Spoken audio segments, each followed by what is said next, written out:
పౌర్ణమి ముందు శుక్రవారం ఏమొస్తుందో ఆ శుక్రవారం నాడు వరలక్ష్మీ వ్రతం చేస్తారు.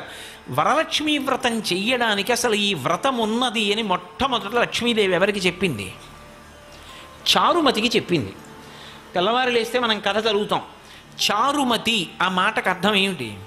నిజానికి అద్భుతమైనటువంటి పేరు, ఆడపిల్లలకి పెట్టడానికి పరమయోగ్యమైనటువంటి పేరు చారుమతి.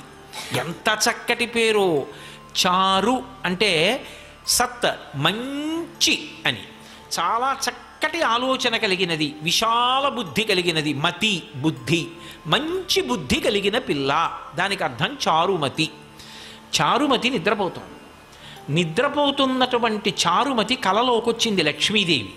వచ్చి కల్పం చెప్పింది, ఇలా చెయ్యి పూజమ్మా, నా పూజ నిన్ను అనుగ్రహిస్తానమ్మా అంది. ఎందుకు చెప్పింది అంటే వ్యాసుల వారు పురాణంలో కొన్ని విషయాలు చెప్పారు. చారుమతినే ఆవిడ ఎందుకు ఎంచుకుంది అంటే ఆవిడ పతివ్రత, మహాపతివ్రత. మహాపతివ్రత అంటే ఎప్పుడు భర్తని అనుగమిస్తుంది. ఏ పని చేసినా భర్త సంతోషిస్తాడా సంతోషించడా అది ఆలోచిస్తూ ఉంటుంది. ఆమెకి ఆ పతి శుశ్రూష యందు రత అంటే అంతకన్నా సంతోషం ఆవిడికి ఇంకొకటి లేదు. ఇంటి ఇల్లాలుగా 10 మందికి అన్నం పెట్టడంలో, 10 మందిని ఆదరించడంలో, ఆ ఇంటి యజమానికి కీర్తి తేవడంలో, ఆ ఇంటికి లక్ష్మీ కటాక్షం కల్పించడంలో ఒక ఇంటి ఇల్లాలికున్నటువంటి ప్రాముఖ్యత నిజానికి పురుషునికి లేదు.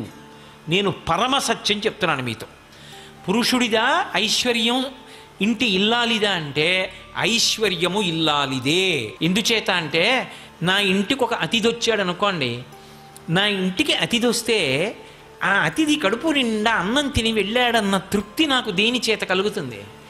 నా పత్ని సంతోషంగా అన్నం వండి 4 పదార్థాలు చేసి వచ్చిన వాళ్ళకి కొసరి వడ్డించి కడుపు నిండా పెడితే ఆయన 4 మాటలు త్రేయించాడు అనుకోండి, ఆ త్రేణుపులు ఉన్నాయా అని వింటూ ఉంటాట పూజామందిరంలోంచి ఈశ్వరుడు.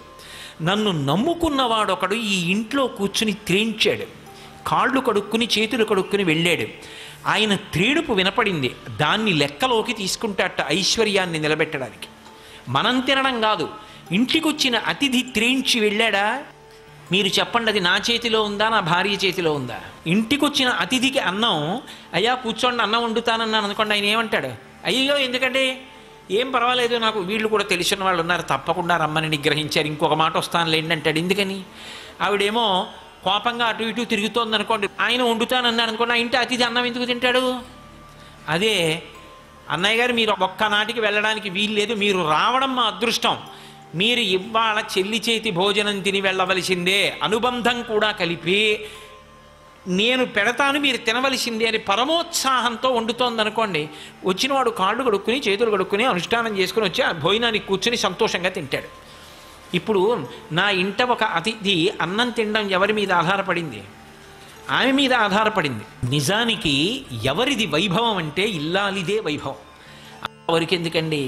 ఆవిడ లేకపోతే యజ్ఞం చేస్తాడా, యాగం చేస్తాడా, కడుపున పుట్టిన కూతుర్ని కన్యాదానం చేస్తాడా, ఎడంభుజం మీద ఉత్తరీయం వేసుకుంటాడా? ఆవిడ ఉంటేనే అవన్నీ. ఆవిడ లేకపోతే ఏ పుణ్యకార్యం చేయలేడు. ఇక్కడ సుఖం లేదు, ఊర్ధ్వలోకాలకు వెళ్ళడానికి పుణ్యం లేదు. అన్నీ ఆమె చేతిలోనే ఉన్నాయి. అందుకే గృహలక్ష్మి గృహే గృహే. అసలు ఇంటికి లక్ష్మీదేవి ఎవరు అంటే ఇల్లాలే లక్ష్మి. అందుకే పీటల మీదకి వెళ్ళినప్పుడు పెళ్లి కొడుకు నడిచి వెళ్ళిపోతాడు, పెళ్లి కూతురు నడిచి రాదు, పద్మంలో కూర్చోబెట్టి తీసుకొస్తారు. ఎందుకంటే ఆయన లక్ష్మి, ఆమె నడిచి రాకూడదు, మేనమామలు ఎత్తి తీసుకొస్తారు. అంత సుసంపన్నమైనటువంటి ధర్మం మంది. అటువంటి లక్షణములు కలిగినది చారుమతి కాబట్టి చారుమతికి లక్ష్మీదేవి కలలో కనపడింది.